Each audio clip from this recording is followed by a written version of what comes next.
This podcast is brought to you by Neuro Creative Studio, the #1 provider of one-to-one applied neuroscience coaching and development programs, designed to enhance your creativity and effectiveness.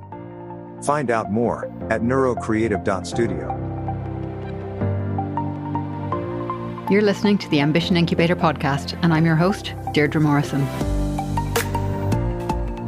My thing is helping people understand how our brains work so that we can be better and do better in any area of life that's important to us. So as well as bite-sized brain science, I'll be bringing you interviews and advice from experts and guests who specialise in working with entrepreneurs and leaders to help them explore potential, possibilities and ways to be more effective. And the best bit? We can start right now.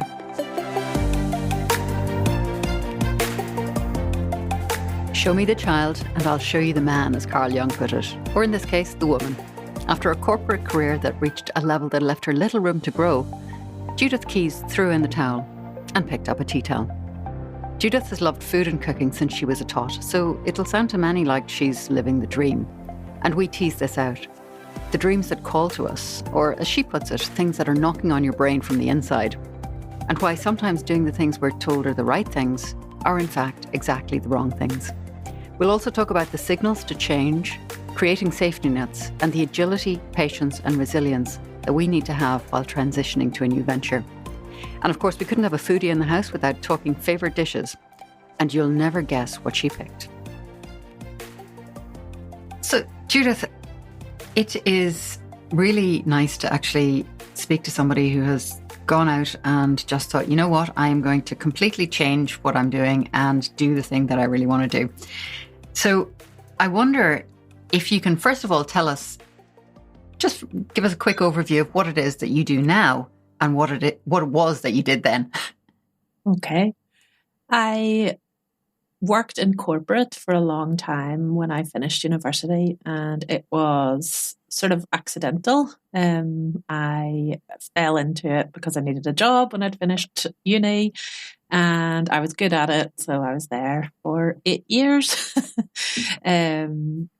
And then, I mean, I can go into that later, but yeah, then what I do now is very, very different. And there is a reason I've made the choices I've made along the way. But yes, now I run a foodie business called My Food in France. And that is because I am living in the south of France, in Provence. I've been here for 10 years and I run cookery classes. I have foodie membership. I have a free group that people can come and join and be a part of and learn about local markets and recipes that I cook here. And yeah, I'm hoping to run retreats next year. That's the big goal, is to get some people out here and show them around where I live and take lots of foodie tours and cook together. So yeah, it's really exciting. I mean, this really sounds like, for a lot of people, I'm sure this sounds like living the dream. I mean, it doesn't sound like you had a terrible time before that. You were good at what you were doing and presumably it was paying you reasonably well anyway. So what was the tipping point for you? What was it that made you go, you know what, I am going to do this thing that is that is in my mind, that's calling to me, that I really feel would make a difference to my quality of life, maybe? I think there's been two big changes in my life as an adult. And the first one was probably moving from my corporate job in Edinburgh, because I worked there. It was been to uni in Edinburgh, so I stayed on there and got this job that I was, it was fine. I was good at it and I loved the people I worked with. But it wasn't doing what I really loved to do. So what I really loved to do was cook and bake, and I'd always loved that. And there are slides of me. I don't know if you remember slides. Most people probably, it's photos and, things now. But yeah, there's slides of me as a kid in the garden making mud pies. And, I cooked with my gran all the time. She taught me how to make shortbread and good scones and all these, classic, gorgeous Irish recipes. And when I was working in corporate, I started a baking business on the side. So, it's always been there. It's all, so I would come home from my day of work and tackle into making 120 cupcakes for a wedding that weekend, or, and I loved it. It wasn't like work. It was just, this is my happy place. And I just, I needed to make the money from my other job, and but I sort of did this as, I don't love the term side hustle, but that's what I did, and it was what I loved. And I think the reason then I decided to come to France for a few months, I got a sabbatical from work. And my parents already lived here in France. So my sister and her children, they'd already all moved out here. We're a big Francophile family. So my parents had taken early retirement, and I was sort of the last one to come. I thought, I'll come and see what it's like. So was that the tipping point? Was that what, landing in France, was that where you went, you know what, I need to be here? So long, Edinburgh, I'm France, I'm coming? Or was there another reason behind the idea that you would actually have to change something? I think I just couldn't face being at a desk anymore, Deirdre. I knew I needed to change. I couldn't move any further in the position that I was in as well. And I think I'm quite, I wouldn't necessarily say ambitious, but I like a challenge, and, I just wasn't fulfilled. I could do the job standing on my head. I'd got into a management role, and it was in a law firm. And because I wasn't a lawyer, lawyers can move up, they go from sort of trainee, solicitor, associate, up to partner, whatever, and land on. Because I was in a different type of management role, and I wasn't a lawyer, I'd reached a ceiling that I couldn't go up any further. And I just was bored. I think that was it. I just knew I was going into work every day thinking, right, and I loved the people I worked with, and it was a great organization, but I had to make a change. And I just bought my first house. It was so funny because it was like I was doing all the things you're meant to do, get a good job, stay in it, work 9 to 5, buy your house, get on the property ladder. And I think I had my house 6 months when I thought, and I just packed it all in and left. It was, But it's great that you actually recognized that this wasn't for you, and you were able to pivot and do something to change that. Because I think, I see a lot of people, and they don't respond to those signals that they're getting, and they end up staying a lot longer in the things that are not necessarily the right things for them. But so you said that you weren't overly keen on the term side hustle, which is absolutely understandable. So for a lot of people, it sounds like, they are doing things on the side hustle, whatever you want to call it, that are giving them, I guess, a sort of an escape from the work that they do that isn't maybe a perfect natural fit for them. But there's a difference between doing something as a creative vent or a hobby than there is in creating a new business from it.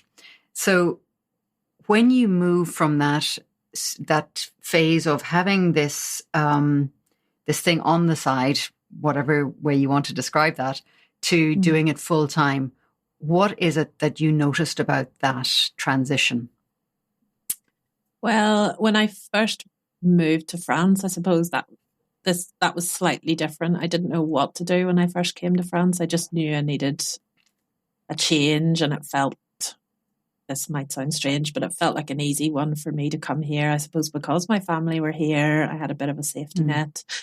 I wasn't really sure what to do to begin with. And that's when I felt like I became a VA, because I knew I could do that role. And, I knew I could do that work easily. And I found clients back in the UK, and that went really well for a few years as well. I had a really successful business, and I still do have a lot of VA clients from that. So I haven't fully moved over to full time with this new business. And I think for me, what I would like to say to anybody who is thinking of turning their side hustle into their full-time job is it doesn't necessarily happen overnight, and I am still really working on this new thing. So it is my dream and it is what I want to do. But I still have my VA business. So, and I'm grateful for that at this moment in time. And I think, you know, I just expected it to, because I had been successful in other things in my life, I just expected this new business to take off and that would be it. I could just leave the VA stuff behind and get straight into this new thing and that would be it. And it's been a real learning curve for me, Deirdre, because it's taken a little bit of time now. And I think the tipping point for me to change as well this time was, again, I felt like nearly I was back in the corporate role again. I was doing this VA work. Yes, I was in France and I was in this beautiful, dreamy place, but I was back at a desk every day again, you know, looking at a computer screen and doing a job that I could do standing on my head. So it served me well. And I think that is really key. Sometimes a job that is a bit boring can serve you very well whilst you're trying to do another thing. And I think, you know, whilst my job is easy for me, I love my clients and I get a lot of satisfaction from working with them. So that really helps. And then I can get my creative juices flowing with the foodie stuff on the side and I'm just working really hard to make that a success. And I hope it will be. And in terms of the proportions, I suppose what I'm trying to get at here is, you know, that idea that when you're doing something almost in a hobby timing where it's, you know, it's outside of your main work, it has one feeling about it. But when it becomes a main focus, if not the main focus, then you're spending more time on it. It's you know, you've got more responsibilities attached to it. You've got more musts instead of want tos, maybe. So have you noticed any changes in that, or is it still like really just flowing well for you? It is flowing well. I love it, Deirdre. I feel so excited and fulfilled and happy and all the words that you could think of to describe doing work that doesn't feel like work, because it's what I love. So I'm, you know, doing my cookery classes and I'm back, you know, working with ingredients, chatting to people, which I love to do as well, and imparting some sort of knowledge and helping other people to make use of good ingredients. I'm also doing a menu planning and, you know, time and money saver thing in my membership this month, where we're talking about, you know, what can we do to save time and money? That's what we all want to do at the moment, you know, especially if you have a family. So we're working on that this month, and I'm going to do a session to show how I do my meal planning. And I love my whole thing about helping other people, and working as a VA was a bit like that too. I've always had that. So I think that comes into this new business. Plus I just get to cook and work with amazing ingredients and do that. So yeah, it doesn't feel like work. You're an absolute poster girl for transitioning careers, by the way. Yeah. I know that we've talked a little bit about, you know, this idea that it doesn't necessarily happen as quickly as you might think. So for and you were in a great position there, that you had the backup. And I've talked to a previous guest about this as well. And he talks about, you know, creating a runway. And the way he was looking at it was that, you know, he had a certain amount of a cash cushion. And then he was able to say, right, okay, that gives me X amount of months to work this. And then he took on a job in a restaurant, and that gave him another little bit of flexibility to do it. But how important would you say that planning that is, or has it been for you, to allow yourself the time to grow this? Because businesses don't happen overnight, no matter what we're told by the kind of development gurus and all the rest of it. It really does take some time, doesn't it? I think that's a great question, because I would probably encourage your listeners to plan a bit better than I have. I'm a great one at helping other people to plan, but I have not I just had this idea and this passion and decided I wanted to put it out there. And you talked earlier about the tipping point for me. And I think the tipping point was wanting to change, but also I had just had my second baby and I had some time away from my desk. I took 4 months after he was born. I finished up work, like I think it was the Friday, and gave birth to him on the Monday. So it was just crazy. When you run your own business, that's what it's like. You just are in it all the time. And I didn't know how I was going to take time off, but I did. And it gave me the headspace, the time for reflection, and probably what I should have been was planning. But no, I just was like, I want to do this. I had time and space to think, I suppose, about how I could do it and what I wanted to do. But I think I could have been maybe a bit more strategic about it. I don't know. But I mean, I suppose the thing is, I don't want to put anybody off. I don't think you need a big plan either. It doesn't have to be set in stone. You don't need a website. You don't need all this stuff that people think you need when you start a business. Just put out there what you can do, and people will, if you're good at it and you like it and you're genuine, they'll want to come and see what you're up to. I think so. I'm quite, what I want to say, I'm sort of pleased that I didn't get too bogged down in the detail. I think that's what I want to say. I just wanted to just go for it. And I suppose I have the luxury of having the other business still going on the side. So that makes a difference. It's not necessary for my, for my family or my livelihood at the minute, but I'm hoping that it becomes the thing that works, Tell me, I mean, there's a great book that I'm always talking about called Grit by a lady called Angela Duckworth. And she actually talks about a very famous chef in this book as a case study who says that, although she absolutely loves food and working with food now, it wasn't something that, she always knew she wanted to do. And I'm just wondering, you've obviously kind of come to this in a slightly circuitous way, I guess, because it wasn't, I mean, there's been a thread of it for you for a long, long time.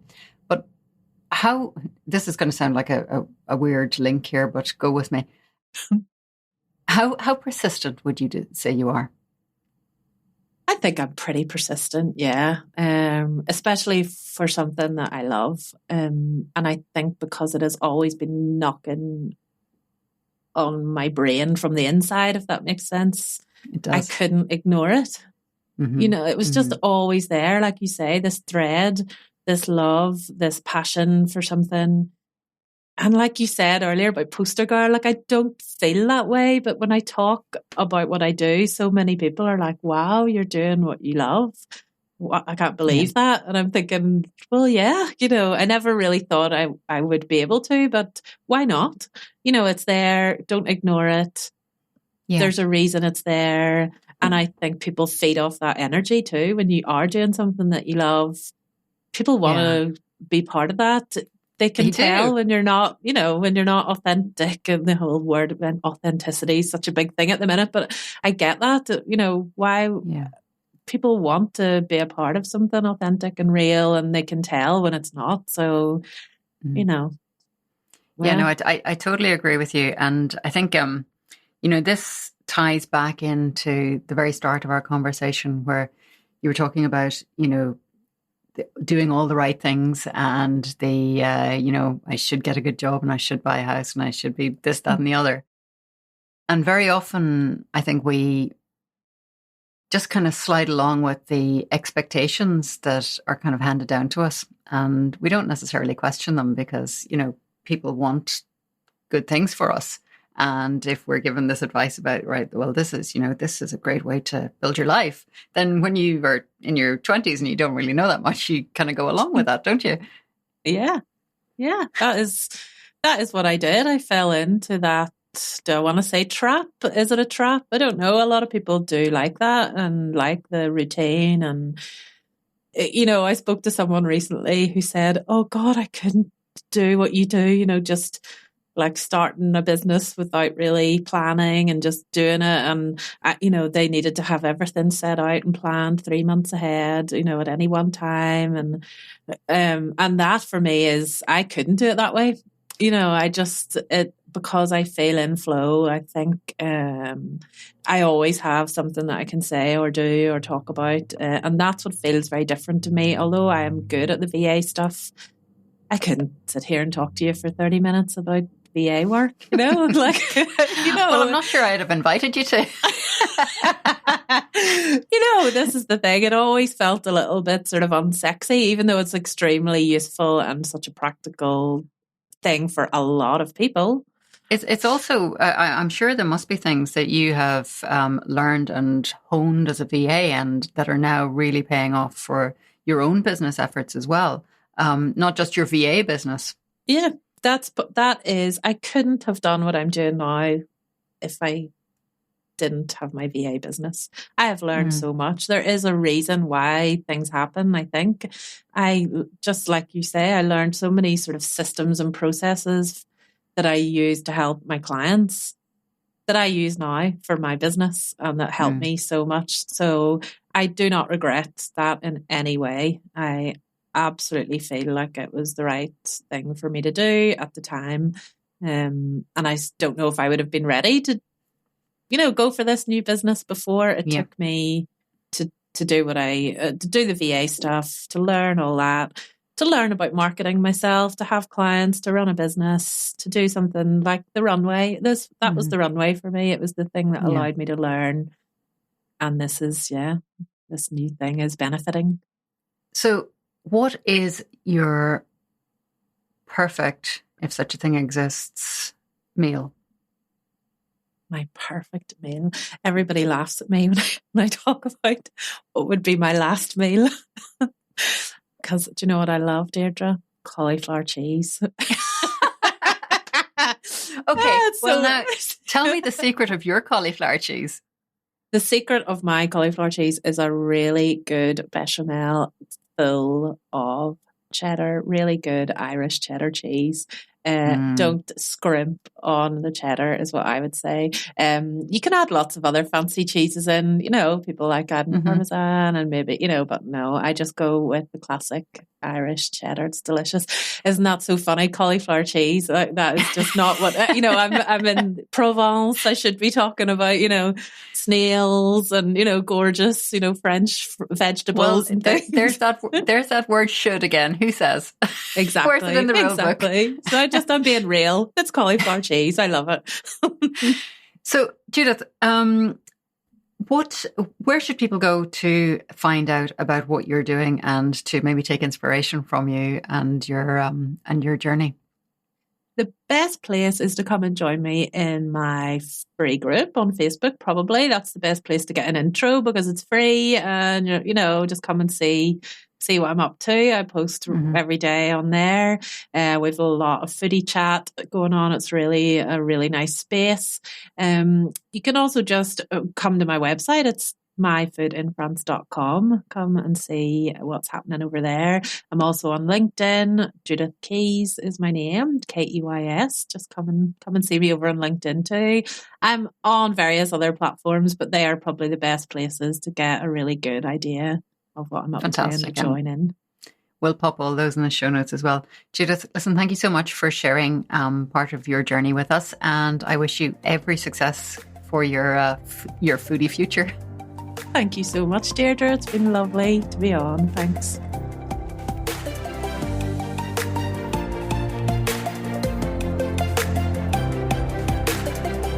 You're still here?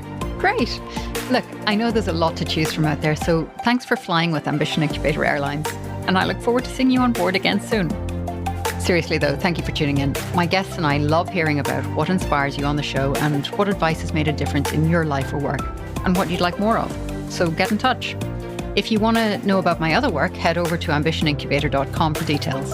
And don't forget to hit subscribe for more great interviews, advice, and bite-sized brain science every week.